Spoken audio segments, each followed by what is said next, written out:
ప్రభు స్తోత్రం. దైవాశీస్సులు. రోమపత్రిక 3వ అధ్యాయం 28, 29 వచనాలు, 27, 28, 29 వచనాలు. కాబట్టి అతిశయాత్మ ఎక్కడ అది కొట్టివేయబడును, ఎట్టి న్యాయం బట్టి అది కొట్టివేయబడును, క్రియా న్యాయం బట్టి కాదు, విశ్వాస న్యాయమును బట్టి కాగా, ధర్మశాస్త్ర సంబంధమైన క్రియలు లేకుండా విశ్వాసం వల్లనే మనుషులు నీతిమంతులుగా తీర్చబడుతున్నారని ఎంచుచున్నాము. దేవుడు తన మాట మన కొరకు దీవించునుగాక. కాబట్టి అతిశయించడం ఎక్కడ అది కొట్టివేయబడింది.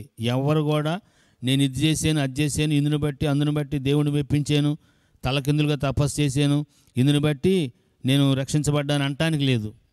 దేవుడే ఇష్టపూర్వకంగా క్రీస్తు ప్రభు వారి మీద ఆ శిక్షావిధిని మోపి ఆయన రక్తమును మన కొరకు చిందించి ఆ కరుణాధారాన్ని బయలుపరిచి అది నమ్ముడు చేత మనల్ని నీతిమంతులుగా తీర్చాడు. కాబట్టి నువ్వు అతిశయించాల్సింది లేదు.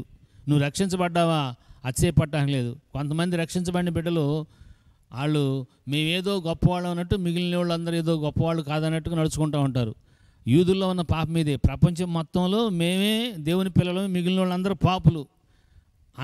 అంత నీచంగా చూస్తారు, అంత అసహ్యంగా చూస్తారు. ప్రపంచ ప్రజలందరినీ కూడా యూదులు మేము the best persons in the world, మేమే అత్యంత ప్రత్యేకమైన దేవుని బిడ్డలమే. ఇంకా దాని నుంచి అసలు బయటికి రారు. మిగిలిన వాళ్ళని అట్ట చూస్తే బాగానే ఉంటుంది, అట్ట చూడరు. మిగిలిన వాళ్ళందరూ పాపలు. రక్షించబడిన బిడ్డలు కూడా రక్షించబడిన తర్వాత మేమేదో ఆకాశం నుంచి ఊడిపడ్డామటం నడుస్తారు. అక్కడే పప్పులో కాలేస్తాం, అక్కడే దెబ్బతింటాం. అతిశయపడటానికి ఏమీ లేదు. మనం ఏం చేయాల్సినంత దేవుడు చేసాడు యేసుక్రీస్తు ప్రభువారిలో. దాన్ని నమ్మంటున్నాడు అంతే. జస్ట్ నమ్మాం.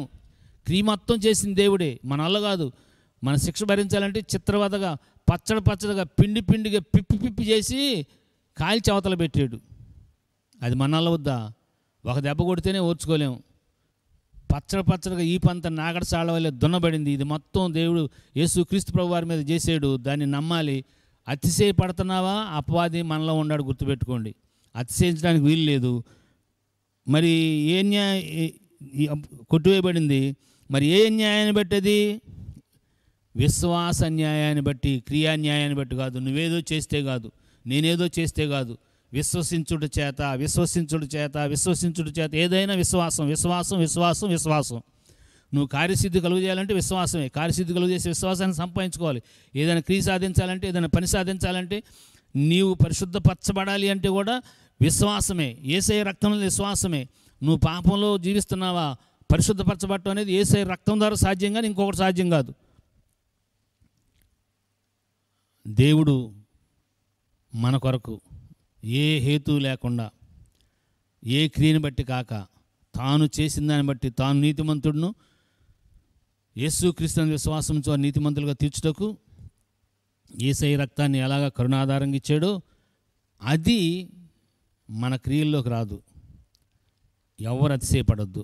అతిశయపడుతున్నామా, అపవాది మనలో ఉన్నాడు. ఈ సత్యం అర్థమవుతుండగా పరిశుద్ధాత్మ దేవుడు మనకు సహాయం చేయనుగాక.